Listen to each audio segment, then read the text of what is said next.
To everyone. Let's start this workshop concerning land at disposal.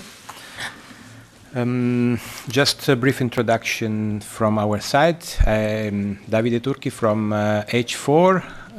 I will kind of chair this workshop because H4 is in charge of the organization of the AGM, although I am not really an expert of the topic. That's why I'm here with our colleagues Carlo Pagliacci from the Policy Unit B1 and João Veloso from H3 in charge of the audit of IACS measures and therefore also involved.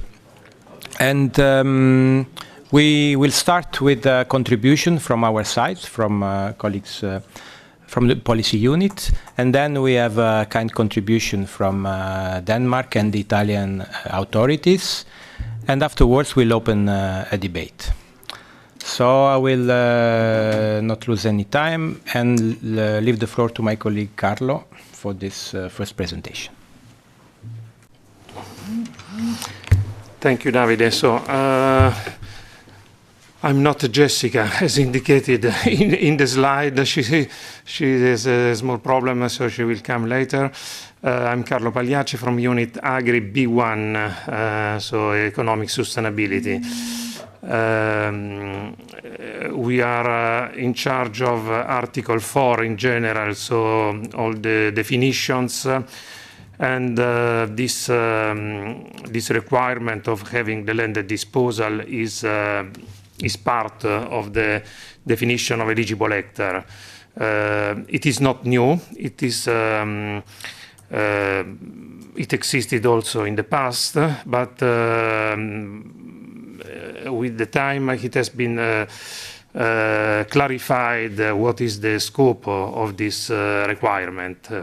So first of all, it is clear that it is a legal requirement for receiving the direct payments. So the farmer has to have the land at their disposal. Then we will see the modality of having this land at disposal. And why is it important? It's important exactly to prevent irregularities and to protect the union financial interests.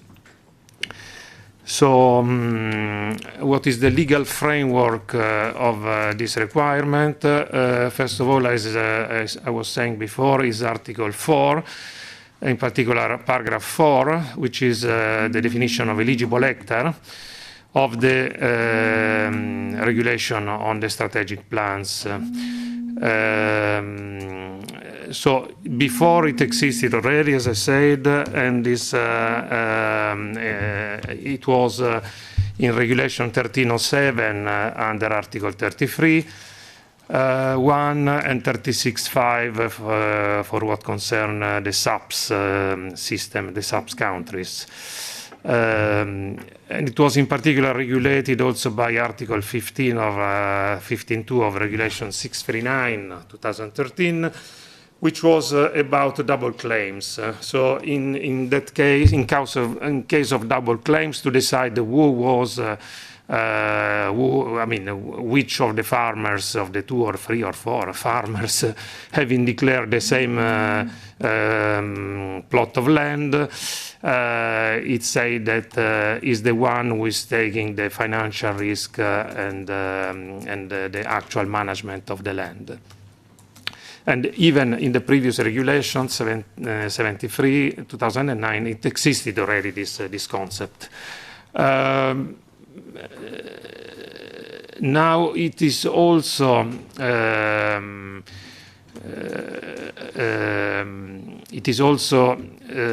part of the requirement that the member states have to define in their CAP strategic plan, and in particular in section 4.1.3.2,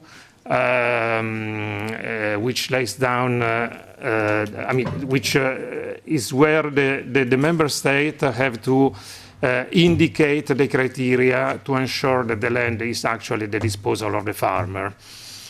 I think Jessica is here, so you can continue maybe, because you prepared better. You want to come here?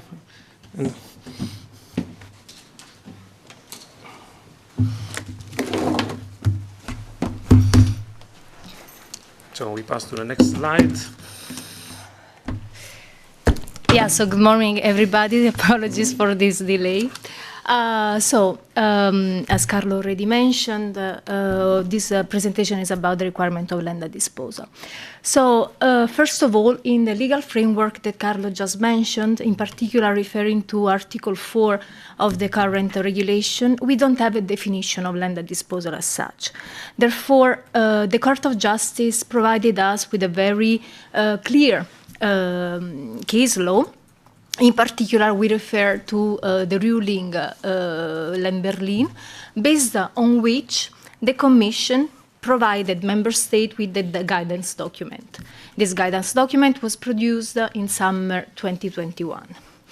And the Commission collected the main findings of this landmark ruling, Lamberlin, providing Member States with more clarification on this legal requirement that, as we mentioned before, is a condition in order for farmers to receive direct payment. What does it mean? It means that the areas that are declared in the request, in the application of the farmer, should be actually and lawfully at the disposal of the requirent. But we don't have exactly, at a union level, we don't ask the type of legal relationship that should be at the base of this requirement. The type of legal relationship is defined as set at national level. So basically what the Court of Justice said, that the legal relationship that links the land with the farmer should be in accordance with applicable national law. Therefore, Member States possess a very broad margin of discretion in order to decide which appropriate proof farmers need to provide in order to justify the possession of this requirement. And within the margin of discretion, there is also the right to presume that at the moment of the application, the land is actually and lawfully at the disposal of the applicant. However, this presumption doesn't lift Member States from the obligation to put in place a systematic administrative control. This is quite a twist, a very important turning point in the case law of the Court of Justice, because anyway, this administrative control also, let's say, connects back to the requirement of land at disposal as a way to prevent irregularities and to defend the union financial interest. Another very important conclusion of the Court of Justice was that anyway, the control system must be, of course, effective and cannot be limited to the cases of double claims. So the effort of Member States should go beyond the cases of double claims. In the current regulation, and maybe if we go back to the previous slide, please. Yes. There is, in implementation of the regulation on strategic plans, there is in the Annex 2 a section in the strategic plan that is for criteria to ensure that the land is at disposal of the farmer. Well, we have been in charge with the assessment of this section because it belongs to the chapter on definitions and minimum requirement. And what we can say about the assessment, from the assessment of the strategic plans, is that Member States have been quite, well, of course with few exceptions, but in general they provided us with quite clear information. Most of them, the majority of them, already ask at the moment of the application farmers to provide this justification, this legal title that proof that the land of the use is actual and lawful. Some of them in a very limited amount, only ask farmers to provide with such a piece of evidence in a second moment, for example, in case of on-the-spot checks, in case there is a reasonable doubt about the existence of this requirement. Of course, in this case, also the interpretation of reasonable doubt is left to the administrative authorities.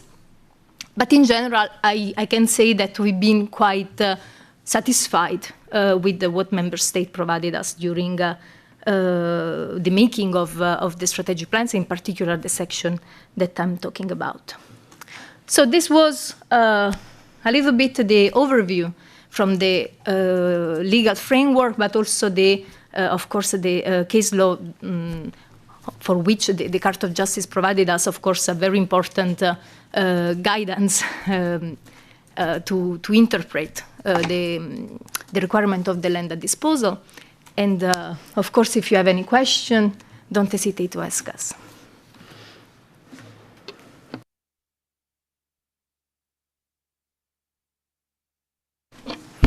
Thank you very much, Carlo and Jessica. Maybe we can already open the floor if there are some preliminary questions regarding this introduction. Or otherwise, I will leave the floor to our colleagues from member states. They decided to go on alphabetical order, so I leave the floor to our colleague from Denmark.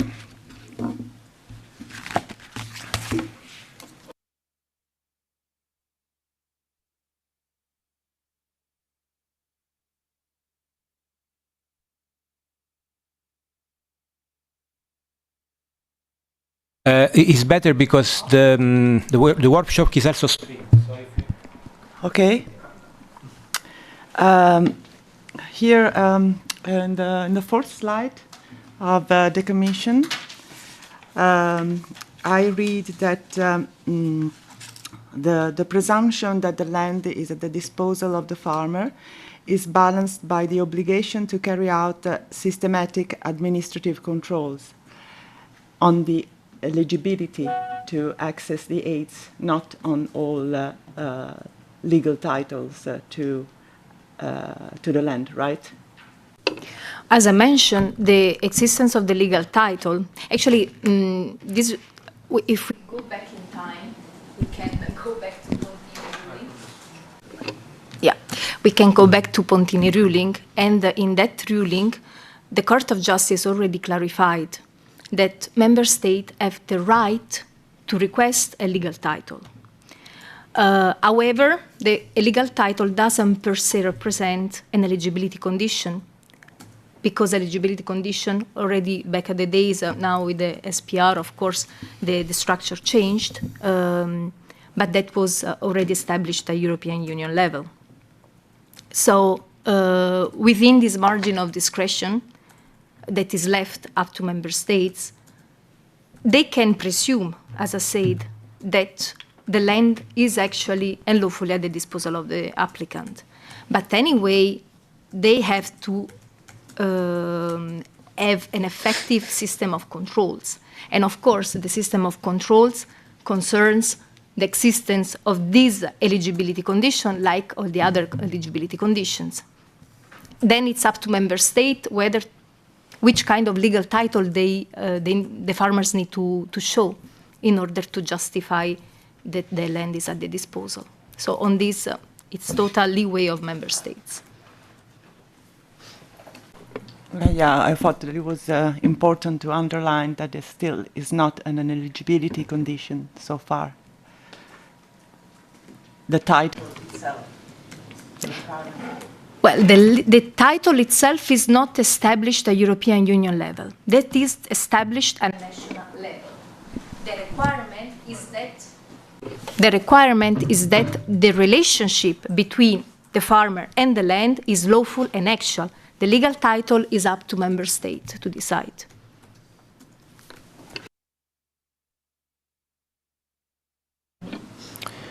Thank you. Any other questions so far? Okay, then I will leave the floor to our Danish colleague. Thank you very much. And thank you for inviting me to this workshop. I'm Henrik Berg from the Danish Penge Agency. I've been working there since 2006. Different ways with controls on area-based schemes. And since the beginning of 2005, where we introduced entitlements, this with land of disposal has been an issue because in 2005 actually we had many cases where farmers were making artificial signatures for land of disposals that they were not in favor of.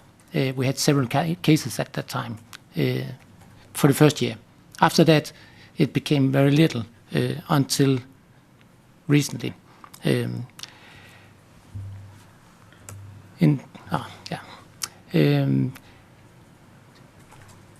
these years, we have developed different kind of checks related to land of disposals.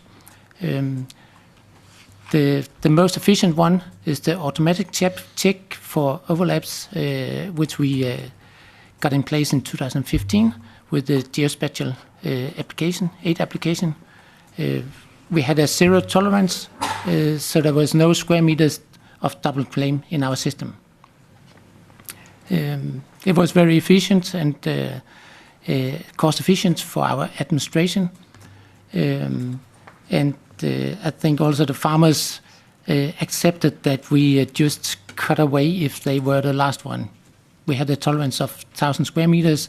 If it was less than 1,000 square meters, we just cut it away without any announcement to the farmer. We just reduced the parcel if it was just a small, tiny overlap to the neighbor. The second one, which I don't know when we introduced, was that we have some slaughter premium farmers who don't have land at disposal at all, and some might have. And if they have any land, of course, they should inform us about that in the single payment scheme. So we introduced to make a check to all the slaughter premium farmers which has not claimed any disposal, and we find some who has not claimed pride. And most of them didn't claim because they didn't have any entitlements, so there was no money to obtain, to ask for. The third one is a random and a risk-based samples selected among all the area-based applications. We started with that in 2014 because we saw that there was some issues about land of disposal with farmers who just claimed land that they didn't have the disposal at.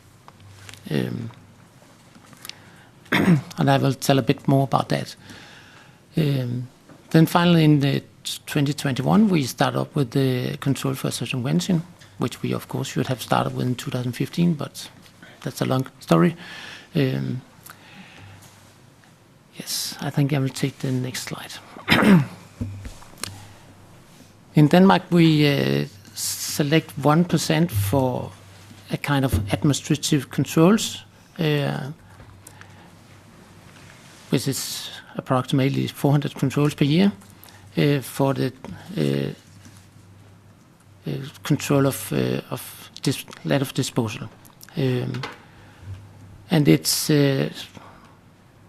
200 controls which is random and 200 controls which is selected after risk analysis. In our risk analysis, we have identified 3 main risk criteria. And the first one, which is the most efficient one, which is nearly a 100% hit rate, is if they claim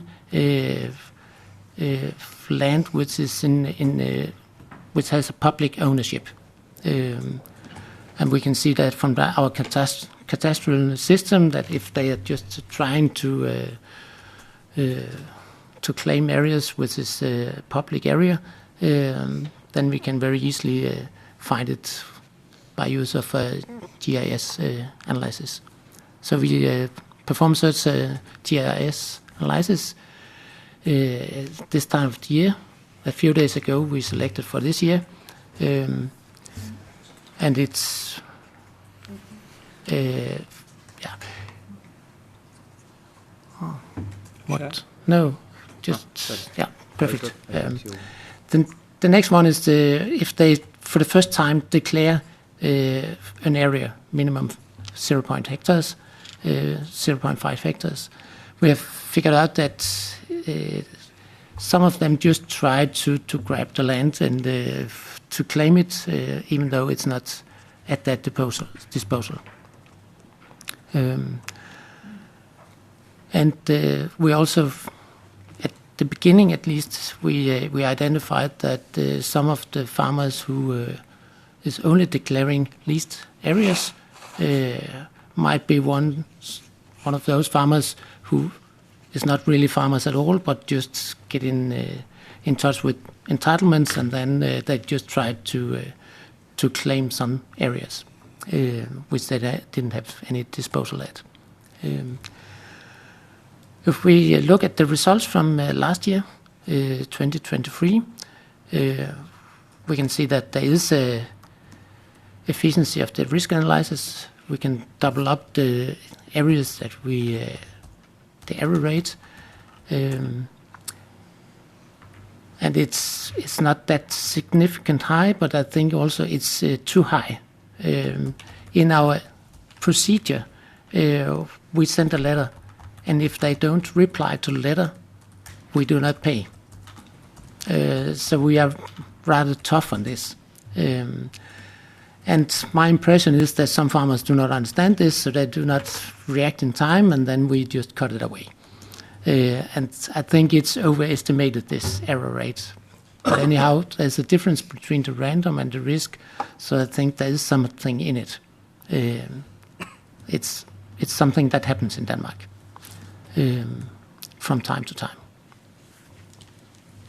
And if we compare it to the error rates at the basis payment scheme, it's actually higher than the total error rate for the on-the-spot checks or the monitoring system.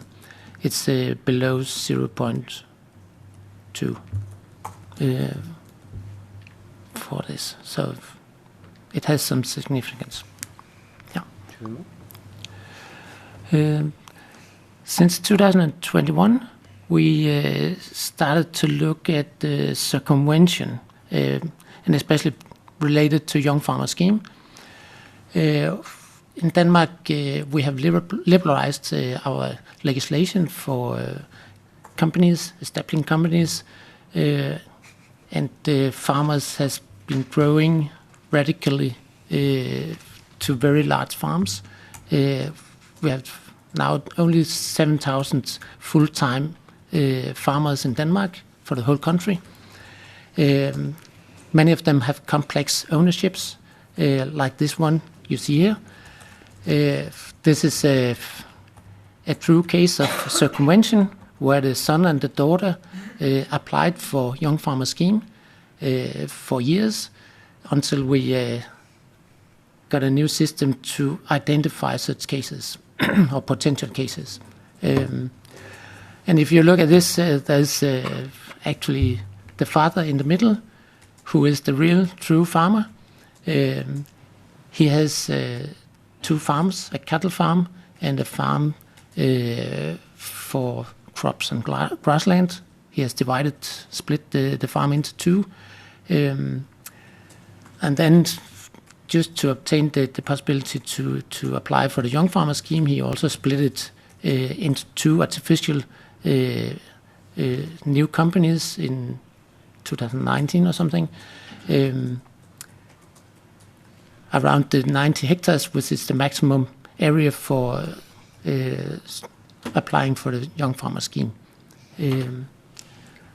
And it showed up that the the son and the daughter were studying in the town and were not really farmers at all. So they had to pay all the payments back.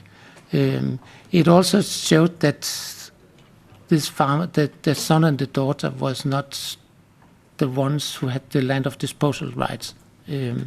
So that, and I cannot say how it actually turned out. Whether we also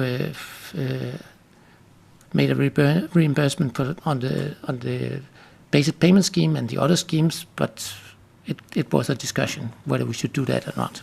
And of course, it's a question about land of disposal, who is the farmer. I think we can go on.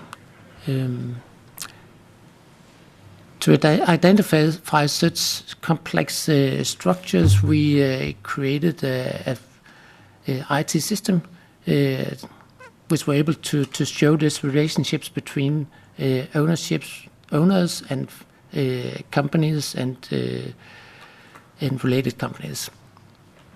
And the main requirements for doing such an efficient control is to have access to real-time information about ownership from our central Danish register for companies. And then we also have historical data for the last 5 years in the system. So actually you can scroll back and see how the structure was at a certain time for the last 5 years. And it's very efficient to have this information backwards. You can see when they established the company, when they applied for the first time for the scheme that you are looking for, investigating. And the next thing we identified was that it's very useful to have a list of incentives for circumvention, because when you give such a case to a caseworker, they are not very where to start, actually. You can look for ghosts everywhere and find nothing. So what we have experienced is that if you get some good identification on the case that this is the motivation for the farmer to split or to actually apply for aid in another scheme, and of course it's the money at the bottom line that counts for the farmer. So based on the incentives, we could also calculate the amount of money that he actually could gain by splitting. And giving this to the caseworker, then it's really useful. Then information about payments across all relevant schemes is, of course, necessary information to be able to calculate. And then we were able to calculate the maximum gain per farm complex, because we generated such artificial farm complex structures which we selected for control. So I think that's all of it. How much time do we have? Still a few minutes. Yeah, okay, yeah. Just a bit about the story and what we obtained. We didn't start with the control for circumvention in 2015, but first after an audit in 2019, I think, which resulted in a big case in 2021, where our minister proclaimed that we should do a 100% control for circumvention in Denmark. We should stop all payments on AX and non-AX, and it made a big pressure on our administration to, in a short time, to develop a system where we could split to identify farmers with complex ownerships and release all the farmers with single farm and only one owner and no relationships to others. So in 4 months we were able to build such a system, an automatic control which divided into simple and complex ownerships. And then we could continue with payments after that for all the simple structures. And after that, of course, it was a big mess to control all of it in 2021, but it also gave us a large experience about where to find difficulties with circumventions. And of course, we found that it's very much linked to the amount and the gain for the farmer. We have the Young Farmer Scheme, but also a few other schemes where we see that they can make a benefit out of circumvention, especially for the rural development, long-term commitment. If they have been paid for several years and the final year cannot get any cattle for grazing their areas, and then they cannot fulfill their commitment, then they actually shift to another company by transfer, and then they can get around not paying anything back. We have seen such cases also.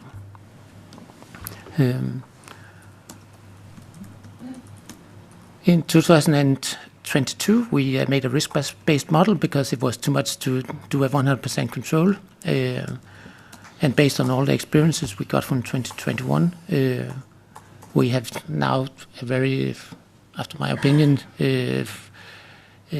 cost-efficient way of controlling the circumvention. And of course, we still continue to develop the risk-based model. We have not been able to do it completely risk-based on the non-IX yet, but on the area payments, I think we are in good shape. We select between 100 and 150 cases a year for control of circumvention, and we find 3 or 5 cases a year. I think that's all. Yeah. That's it. If you, yeah, I think the time is up. If you want other 5 minutes, you can, no problem. I can continue 5 minutes. Yeah. Then I would like to go back to the slide with the figure. This one, yes. This one? Yeah, this one. This is a bit more in the details on the system that we built in 2021. Of course, we have heard about Arachne, which the Commission promotes as a system that we also could use for circumvention. But at that time, we were not familiar with Arachne, and we have a 4-month deadline to be able to continue processing our casework. And therefore, we built an in-house system where we made a direct link to our central business register with a weekly update of all companies in Denmark, 2.4 million companies, where we get all the beneficial ownerships. Personal ID is also in this system. The company registration number and company address. And especially the personal ID and the company address we also use to link to other companies. Because in our system we have the personal ID and the company registration number and the company address for all the applicants. And we cross-link on address and on personal ID for ownerships in companies. And in that way we can create this artificial business complexes in our SAS data warehouse. It's a very complex algorithm which is built and is running continuously to give the most recent information. And by this system, we can identify whether the farmer is a part of a complex ownership structure, or it's only one farmer with one holding and no relationships to others. And it has shown up to be rather efficient. We think in the future that Arachne might be something that we also could be put on top on this for international companies who could be operating in Denmark. We have not seen that and have no cases on it, so it's something for the future, I think, still.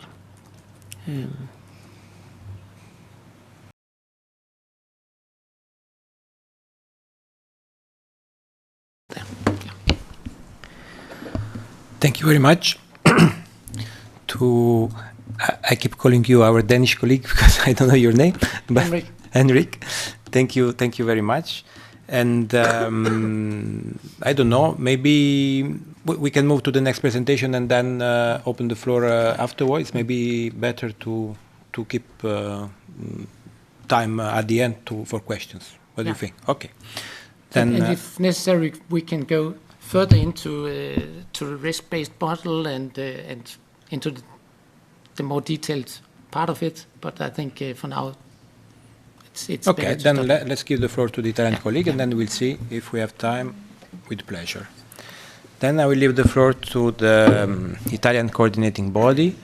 And Maddalena, will you present from there or as you prefer? If you want to stay there, okay.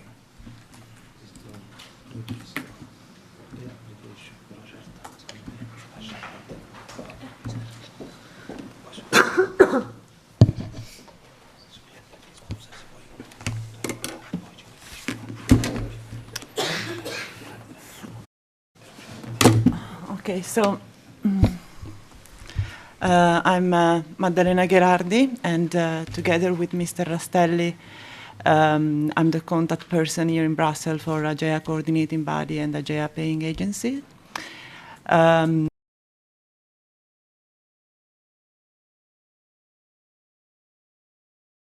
Proposal and our control system, especially in cases where we require for a legal title to declare a parcel, an area. So this is the agenda for today, and will be a short agenda. We go through the main points, but of course I'm happy to take your questions afterwards. So we can move to the next slide. So we have a farmer register, which is the register that the farmer has to create or update before submitting an aid application. This is because the farmer register, that in Italian is called fascicolo aziendale, contains all the essential information to access to CAP funds, especially productive assets, such as land, and thus in the farmer register we require also that the farmer indicates the legal title to the land. Next slide, please. From 2024, we require farmers to digitize and upload any new legal title valid as from this year, this campaign, in the farmer register. Before, these requirements were only optional. And on this, I would like to, we can go further. Next slide, please. So here we have a practical example of our farmer register and how the link between the title to land and the land itself, the parcel, looks like. As you can see, in this case, the farmer declared to lease the land, and he has to he had to choose the legal title from by a drop-down menu and associate it to each parcel he declares. Next slide, please. Okay, now we go through the most common types of titles declared by farmers.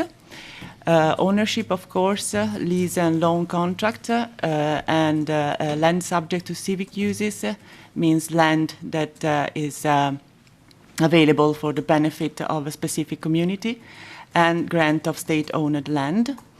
According to our CAP strategic plan, for each of these titles, we require an evidence, which for ownership, for example, is the updated Land Public Register certificate or a registered private act certifying the ownership, or a judgment in case there has been a litigation regarding the use of the land. Most interesting is the case of oral contract, lease or loan contract. In this case, we require a written declaration by the grantor certifying the concession of the parcel. Next slide, please. Of course, we carry out both administrative and on-the-spot checks. When it comes to systematic checks, they regard the presence of the mandatory information on the type of the title for each parcel and the presence of the file proving the existence of the title. Another kind of systematic check that we do, of course, is on double claims. In case of overlapping, no payment is done until the inconsistency is solved by the farmers. Of course, this case represents also an indicator of risk. And when we detect indicators of risk or red flags, we do also cross-referencing with records of our revenue agency or a verification by the landlord and the tenant. On this, I would like to stress that always this year, 2024, in March, AGEA signed an agreement with a revenue agency, a framework agreement for improvements and for improvements on the infrastructure that are necessary to interconnect the public registers of the two agencies. So the aim, of course, the ambition is that we will have a systematic check on legal titles, 100% systematic check with this interconnections between the two, the farm register and the revenue agency registers. Okay, next slide, please. Always in the frame of administrative checks, I'd like to introduce this SAS platform. I think is the same that the colleague from Denmark has used in 2021, right? And SAS is a business analytics system through which checks are carried out on farms files and aid applications on the basis of risk indicators that we determined following technical meetings between AGEA and law enforcement authorities. Here I described some indicators, but I mean we have actually also other indicators, many more, including the indicators that my colleague from Denmark just described before. So we have a risk indicator is farm of more than 100 hectares, so a very large farm. Declaration of civic uses, ownership transfer very often, we call it parcel spinning. Then a significant change, for example, in the number of parcels, and the declaration of land that is falling within an area that is different than the one of the residence of the farmer. So it happens sometimes that a farmer living in the north declares a parcel in the south. So of course this is a risk indicator. Next slide, please. Okay, and always in the frame of administrative controls, we're also instituting this public land bank, Banca delle Terre Pubbliche in Italian, which is an application we're still working on that allows users, namely AGEA and other public authorities, to identify and manage the land owned by public administrations. The aim is to avoid that subjects that have no title on land that is public land declare that to get aids. Next slide, please. Then, of course, we have beside and administrative controls, also on the spot checks controls, that of course will be necessary only if administrative controls were not sufficient, like, as I said before, cross-referencing between registers of other public authorities. On the spot checks are carried out within second-level checks, and within controls by law enforcement authorities with which AGEA has a specific agreement. So that's it from my side. Thank you. And as I said, I'm happy to take your questions. Thank you very much, Maddalena. And so now we can open the debate. So whoever has any question or other experience example to share with us, please. I have a question for Italy. I have a question for Italy. Thanks a lot for this presentation. It was very, very clear. I actually just more a curiosity because I really like the slide where you showed the screenshot of your database where you can select a legal title, and you also say that in case of oral contract you request a declaration from the grantor.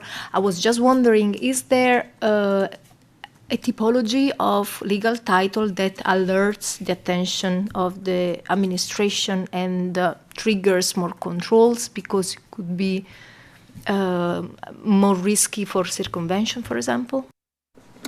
Yes, I think I mentioned one of these titles in the indicator risks slide, which is civic use, for example, or also land owned by the state.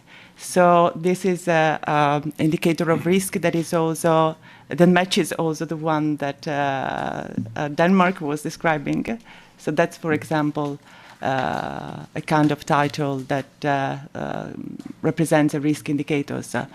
Or, for example, very small parcels also as well can be, I mean, in that case, for example, there are parcels that are in the mountains that are very fragmented, under 5,000 square meters. So we don't ask, in that case, we don't ask a title, and but that is an indicator of risk, for example. So, yeah. And oral contracts per se doesn't represent. I'm really just more curious. Oral contracts per se don't represent. I have to go through this.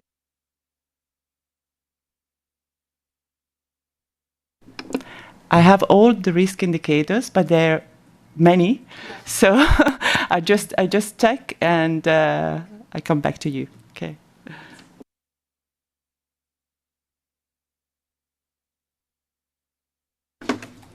Okay, while we check, I don't know if there are other questions. Please, Netherlands. Yes, thank you very much for the presentations from Denmark and Italy. I'm curious about the SAS system. Is it you're both using the same system, so is it like off the shelf or is it custom made?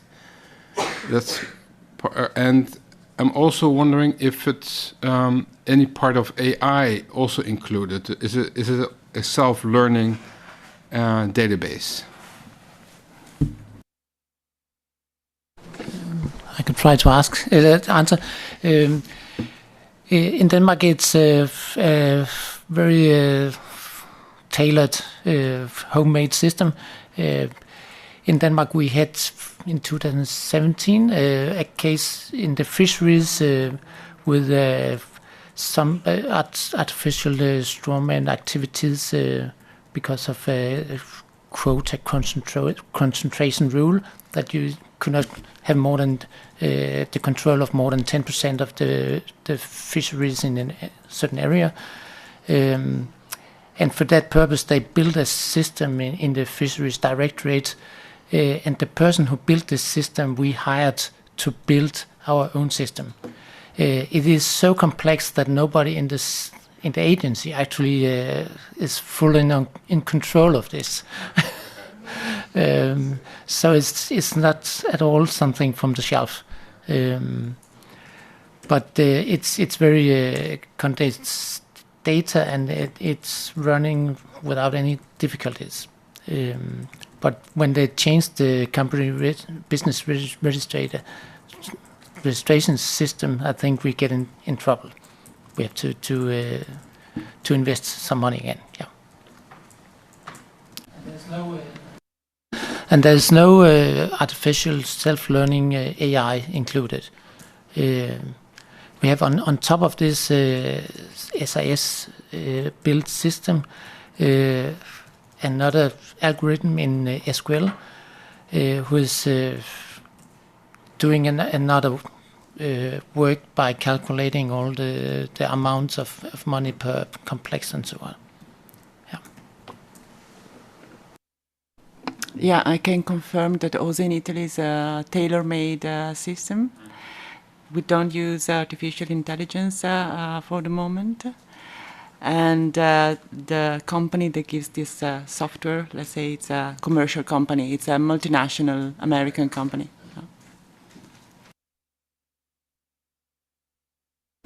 I can just add that in Denmark,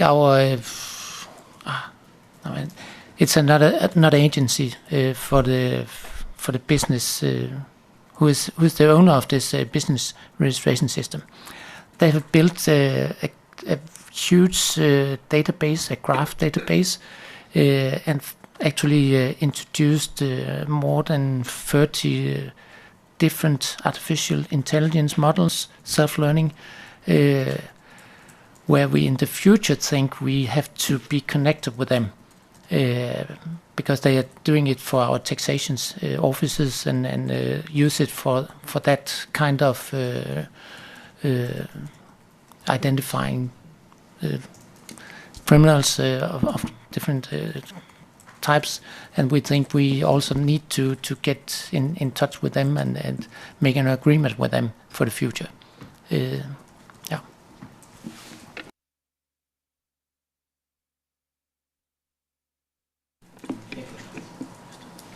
Yes, to reply to your question, I found besides civic uses and state-owned land, also another type of contract which is very peculiar, and it's, our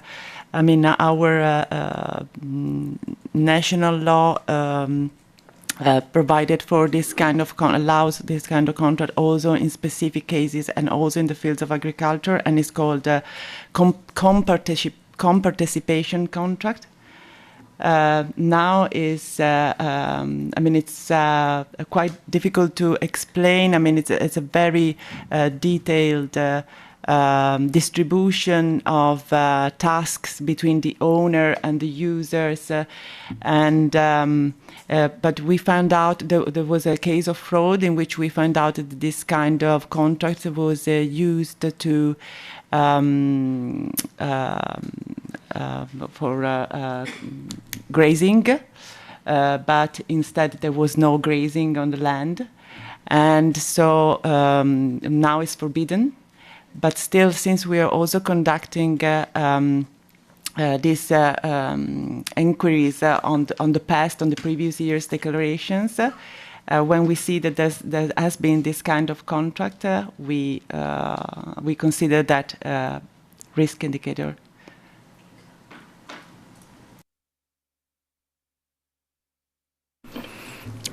Thank you very much. Any other contribution? Portugal? Thank you. Thank you for the presentations. I have a question about on-the-spot controls. I think both Italy and Denmark said that sometimes they, one way of ensuring land at disposal was at the time of the on-the-spot controls. And I was wondering if the teams that go on spot do that in specific controls for this purpose of land at disposal, at ownership, or they do that when they do all the other controls, when they're controlling crops and all other things. Thank you.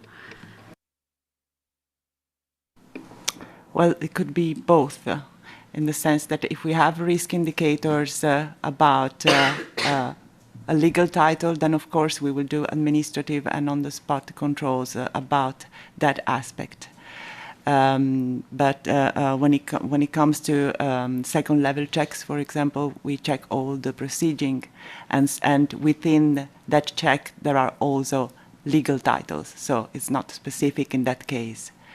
And then beside that, we have the controls of the law enforcement authorities, and sometimes they go only to check if the title is a valid legal title or not. Always based on risk indicators. So both, can be both. Denmark, you want to compliment? Sure. In Denmark, many things changed when we went for this control by monitoring in 2019.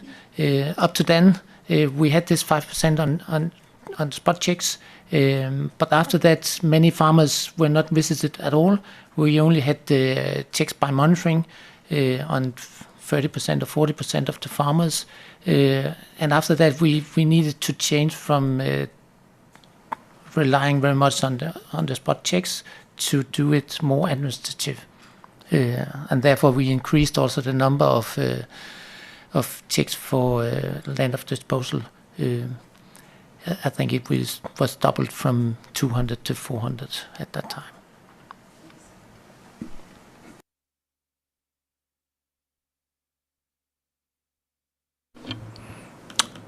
Any other question, or just willing to share some experience? I have Spain and then Netherlands. Thank you for your presentations from the Commission, Denmark and Italy. In Spain, this is a great issue. I mean, it's very complex to make this control of the land of disposal. So it's I want to say thank you for the Commission for organizing this workshop, of course, because changing these kind of practices is very useful for us. I have 2 questions for Denmark. It's about the double claims. This is also for Italy.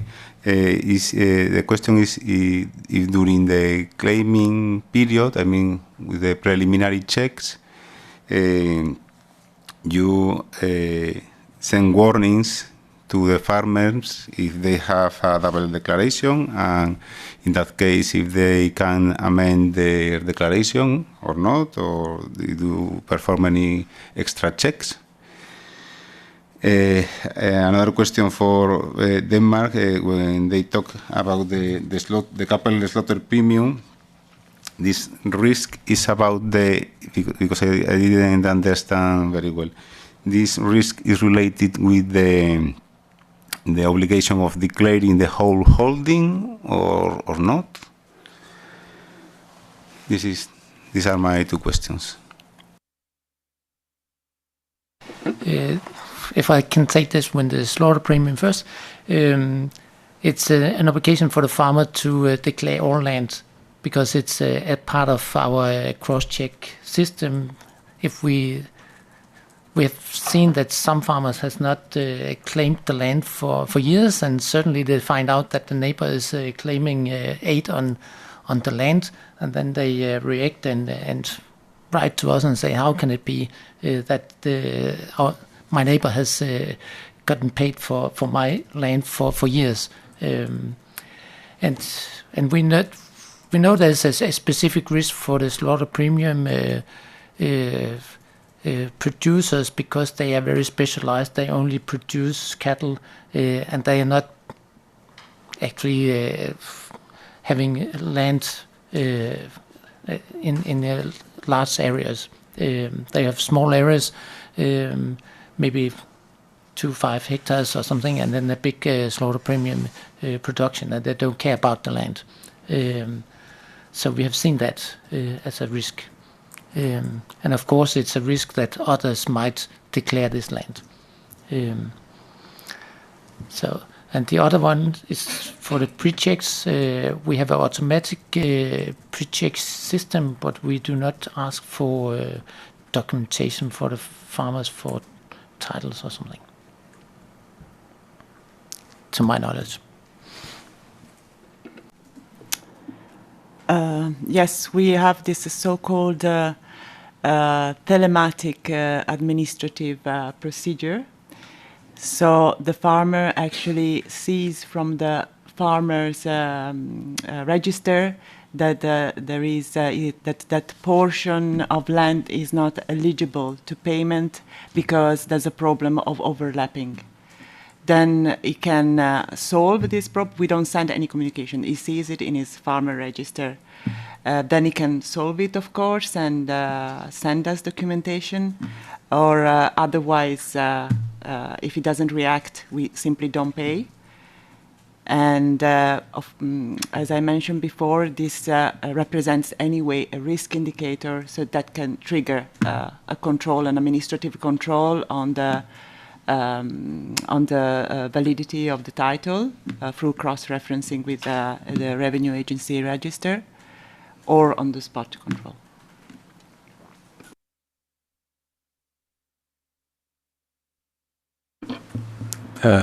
I will give the floor to Netherlands then, who had requested it before. Yes, thank you. I have another question for the Danish. I'm very curious about the example that you showed in your presentation about the complex situation with the true farmer and the daughter and the son that was actually fraud. How did you find out about that? And did you find after that other cases, or is your control also geared to that? Can you repeat the question? The example that you showed in your presentation about the true farmer, the son and the daughter. How did you find out about that? How did you discover that there was fraud there in that situation? That's a good question. I think that the first thing was that we calculated that the farmer potentially gained more than 30,000 euros per year by splitting up. We have created this complex structure in our system by using the identification number, personal ID, and the company registration and the addresses of the children and other companies, and because of overlap of addresses and also a holding company where all of them were owners, which owned some of the other companies, that was the main link actually. And then of course that we figured out that the son and daughter were staying at a big distance from the farm. And especially this with the distance is something that we look at in the checks for circumvention. We see that there might be hundreds of kilometers from where they live today and the farm they claim for. But it's a very difficult task to prove the circumvention, because it's not fraud, it's only circumvention, and then we have to be the one who is proving that it's a case of circumvention. It's not that the farmer should prove that he is the legal owner and the farmer. We have to prove it, and it takes time to do that.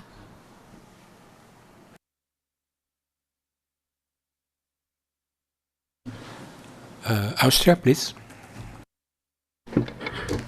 Thank you a lot for this very interesting PowerPoint presentations. In Austria, we have a special case. In Austria, often a couple have two farmers. There are two farmers on the same address, and they have the title, the legal title for the land, but just one, the husband or the wife, is the true farmer. So we are looking, is this also just kind of splitting up, or because there was also a law that it was possible that the wife also can be a farmer, also to have a pension afterwards. So this was also forced or contributed by the state. But at the end, it's not a question, are they both true farmers? Normally not. Just one is really the farmer, but both have for their parcels a title. Thank you.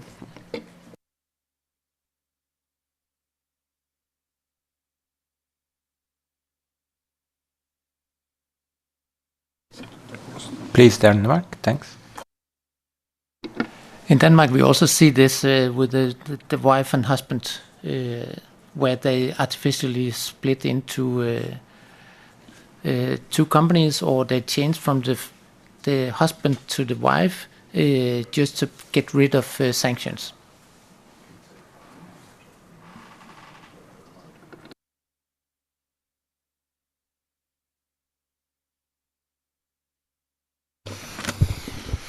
No, maybe just to reply to the Austrian case, a wife and a husband having two parallel farms. I would say,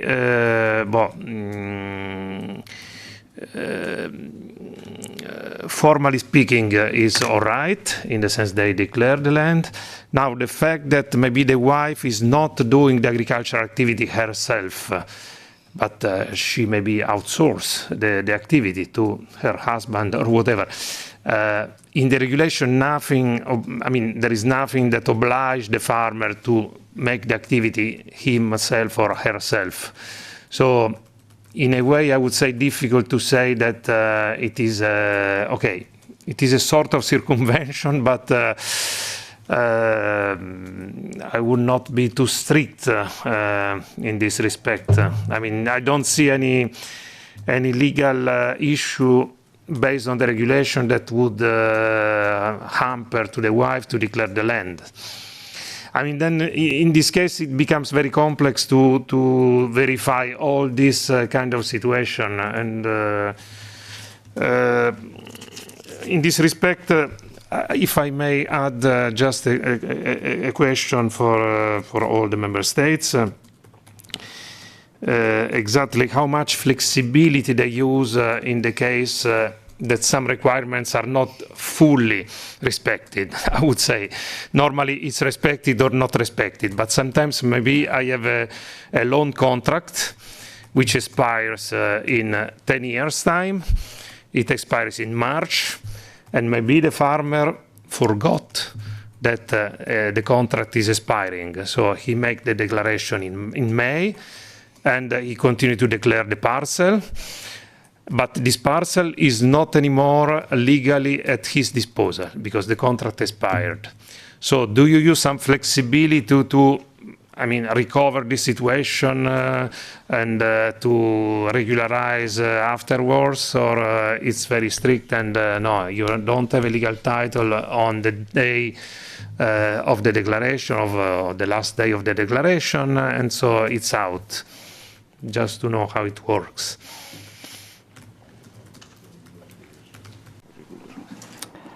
No, we have to strictly follow the law. So actually, no, we'll see them in court usually for this, and then we'll let the court decide. But yes. And I just wanted to ask to the Danish colleague, if I may, if this case of circumvention was then signaled to the police forces, the one you had, you gave as an example before? No. No, it has not been given to the police force. We had the whole case, and we finalized it, and then I think they. Maybe Vibeke, you should help me, because my Danish, my English is not that good. Det er bare i forhold til, at de har påklaget sagen, men vi har vundet klagen. Altså, well, the farmer complained, and in Denmark we have the system where the complaints are taken to a higher level, but at the higher level, the paying agency got the right. But we don't think it's fraud, we just think it's circumvention. So we do not send circumvention cases to the police, we only send fraud cases to the police. Does that answer your question? Yeah, thank you. No, I just think that these tricky issues like borderline circumvention and fraud. So that's why I was asking. Thank you. It's also a tricky thing for us because when it's circumvention, we do not have any sanction in Denmark. We have no national sanctions. When it's fraud, we can sanction them in different ways. So it's better to go for the fraud case than the circumvention. But if it's only circumvention, we can only say to them, don't do this again. Yeah. I wanted to say that I admire you because, I mean, it's very difficult also to decide that it's just a case of circumvention, and we want file this forward this to the police. I don't think that in Italy we would feel so competent on the matter. So yeah. If I may, I wanted to go back to the Austrian intervention and signal a ruling that has been delivered by the Court of Justice last week. Probably you're aware of it. Agramarkt. It was an Austrian case.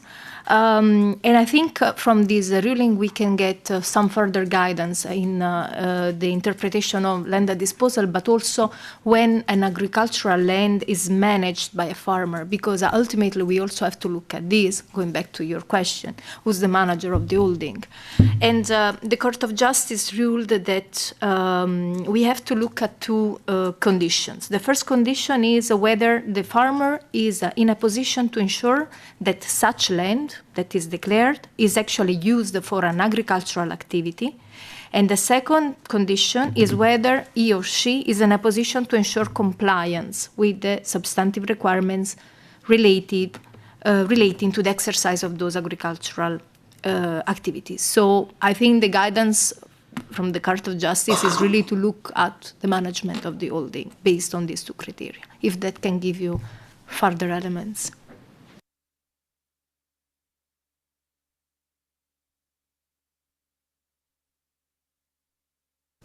No, maybe because this ruling came just a couple of days ago, so we can provide the number C731/22 if you want to verify and consult. And it's a preliminary ruling.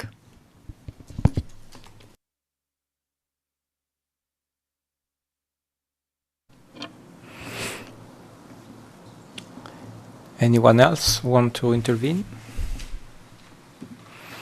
Spain? Yes, I have another question for Italy.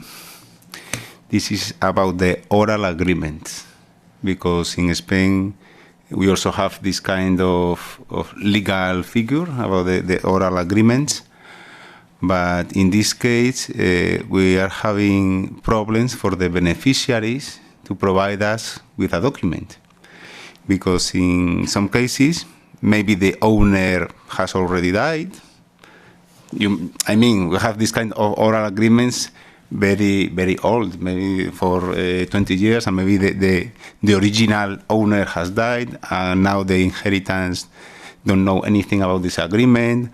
Or in other cases, the owner just doesn't want to sign anything because he's reluctant, because he's afraid maybe he or she will have problems with the tax agency or this kind of things. So I wonder if in Italy you also have this kind of problems, and how are you managing them? I don't know about specific problems. I only know that we ask the grantor a written declaration that he actually conceded that land to another person, and if he doesn't, we just don't pay.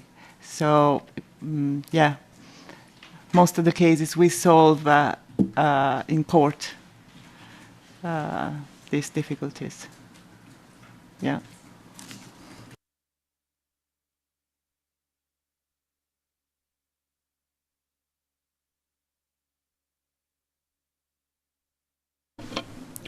Germany? Hello, and thank you for the presentation. And I have an additional question to the oral agreement, because it's the problem in Germany as well that we don't have a requirement to have a written agreement. So I was wondering, when you have the on-the-spot checks and you have the confirmation from the lender, is it required by law that you have this written confirmation, or is it in your, or is the farmer, or has the farmer the requirement to add the confirmation with the application?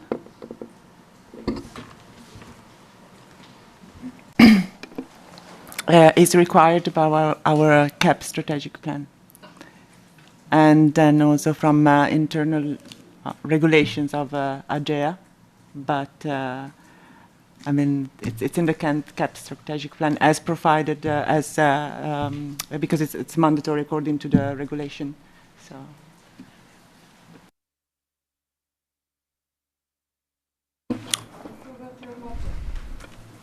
Sorry. I think you forgot something there. Oh no, I'm coming back. I need to go for a meeting. Sorry.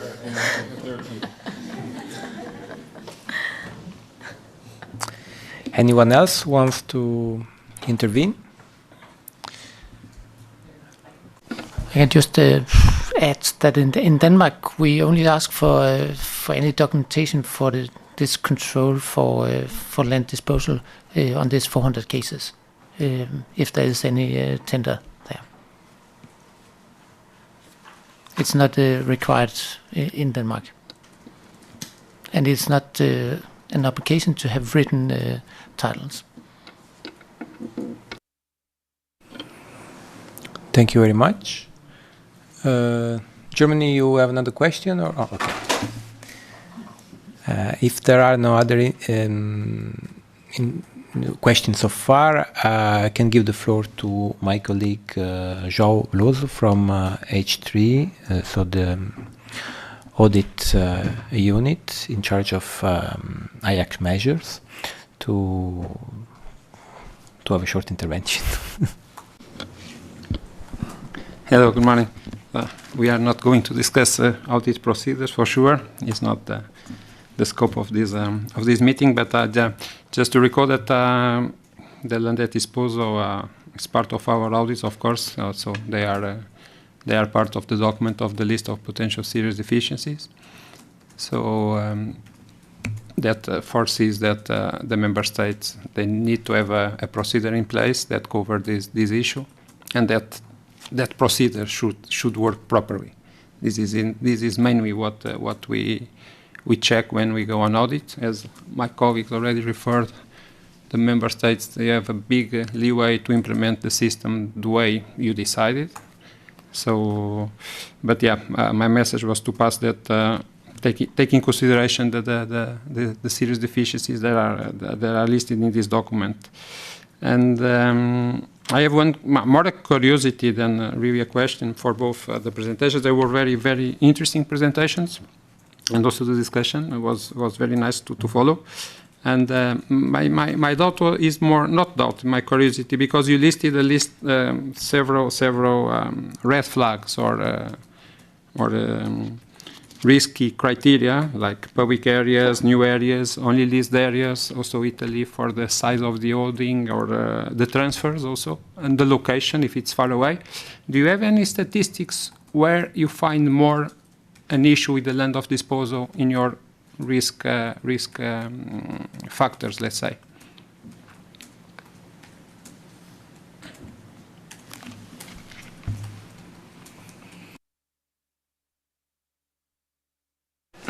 In Denmark, the most efficient risk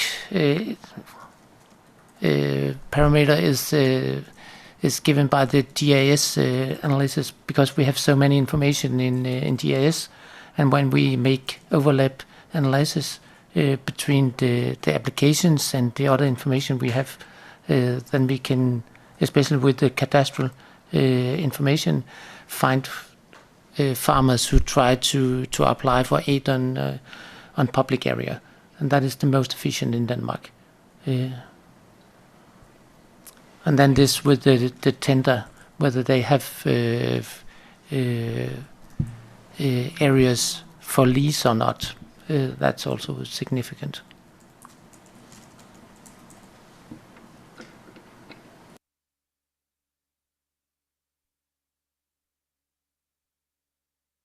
Anyone else wants to comment? Yes, I don't have a statistic, but I have some numbers regarding campaign 2022, and the highest number of red flags we have it in the case of civic uses. Yeah, so land that is available for the benefit of a specific community, so that is not very well regulated by the owner of the land, and so yeah, there's a bit of land grabbing there.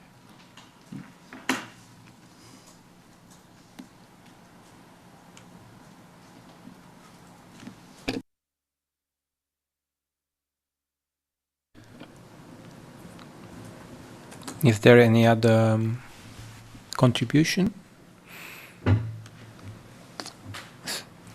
Spain, please.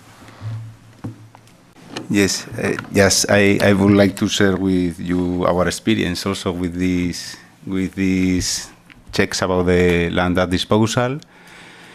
As I said, it's a big issue because we are agricultural technicians. We are not property very experts, so it's a very difficult check. And the first thing I would like to say that it's impossible for us to perform 100% check of this ownership of this kind of legal titles. It's not possible at all. So our approach is quite similar to those shown by Italy and Denmark, so we are focusing in the most risky circumstances and this kind of circumvention situations and so on. So one different thing we are doing in Spain is a collaboration with our cadastre register, because our LPIS is based on the cadastre. So we have an agreement with our cadastre unit, and we are providing them every year with all the geospatial applications. So they are using this information for updating the cadastre. So every owner, the landowner, can check in the cadastre if someone else is claiming his or her land, and they have access, or they can identify the person who is presenting the application and the crop and so on. And if they have, if the owner hasn't given any, hasn't empowered this person to do so, they can claim to the present a complaint in the paying agency, and we have systems also to block these parcels, so anyone will be able to present a declaration on his or her land. And this year, in the 2023, the cadastre has also sent a written notification to all the owners where the qualification of these lands has changed according to the geospatial application information. So this is a way of making easy to the owner to know if someone else is declaring his or her land. And this is working quite well. Of course, we have detected some cases where the land was not at disposal. The percentage is not very high, so I think it's a good system. And the other thing I would like to share with you is a debate, an internal debate we have in Spain with the Ajax data sharing. The Ajax data sharing project led by the Commission, where, as you may know, we are making public data about the LPIS, but also about the geospatial application. And some people think this is a way to show potential beneficiaries to see if some plots of land are not declared, and then these people are committing fraud and declaring these parcels without any permission. So this is a kind of internal debate of about if the geospatial application information, these layers should be public or not. And yes, I would like to know the opinion of the other member states or maybe the Commission.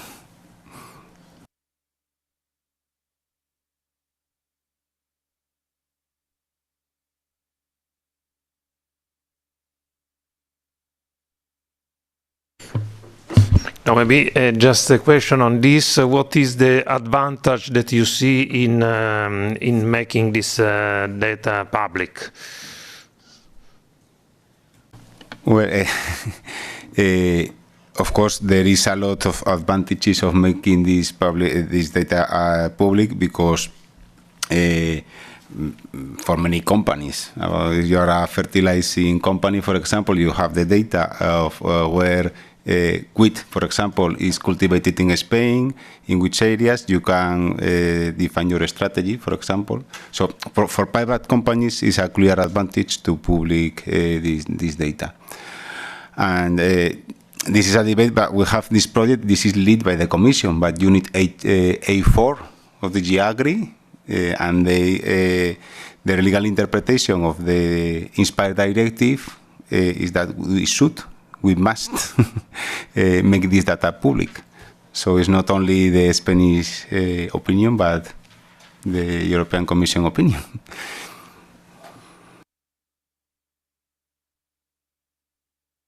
And just a complementary question on this issue that the owner can see whether his land is declared. Is it so? This information is available only to the owner. I mean, if I am an owner, I can see whether my land is declared, but not the land of somebody else, whether it is declared. If you are the owner, you have the website of the cadastre. You have to identify yourself, of course, and then you can see only your own parcels, not the others. And there you can see all the information about the claim. the public layer of the special application, you cannot see the person who is making the declaration, just the crop.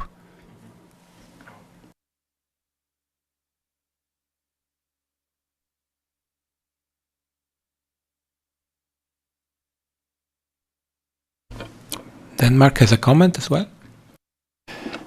In Denmark, we have published the agricultural parcels with information about crops and also information about which crops were connected to the same farm. Not information about the farmer, but you can aggregate the parcels to one farm.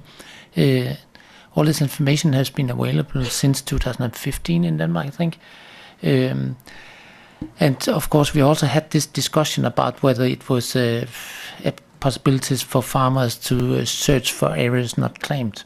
And therefore, we have made a lock in our LPs, so that if areas has not been claimed for 1 year, 2 years, we will just put this lock on, so that the farmer should ask to open it before he can claim areas in this area again. So we have a check on that they're not just trying to grab land. The other thing is that it's open for the farmer to see which farmer he's in conflict with in the pre-check phase of the application. Because if his parcel is overlapping more than 1,000 square meters with the neighbor's parcel, then he's informed that you should contact this farmer and solve the problem before you send in the application. If you send in, this will cause an error that will create some cross-check in our system and go on from that. So we inform the farmer about the other parcels also. Well, in Spain, we have already introduced this lock for the reference parcels that have not been declared, but in our case for 5 years. So in this case, if one farmer is declaring what we call a new parcel that has not been declared for 5 years, it's compulsory to present this title about the land at disposal. So I think it's quite similar to Denmark.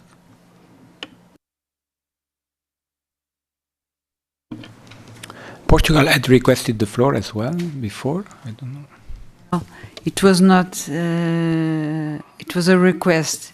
If it is possible for the Commission to make available the guidance that you talked about, that we are talking about, in the folder of this expert meeting, it would be easier for us to follow up it. Thank you. Okay, we'll coordinate internally and put in Circa BC together with the presentation.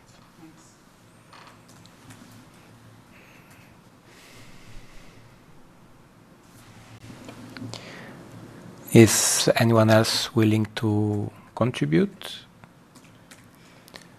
Or any other comments from my colleagues? João? No? If there are no other comments, we can close a little bit ahead schedule. I just would like to once again thanks especially our colleagues from Italy and Denmark who provided these very interesting presentations, and also all the other that participated actively to this interesting debate, and of course my colleagues from B1 and H3.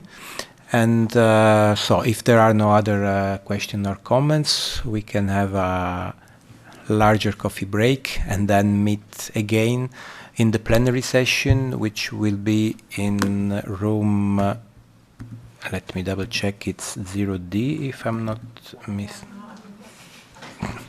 good that you remember me, yes, at 11:45. Thanks again.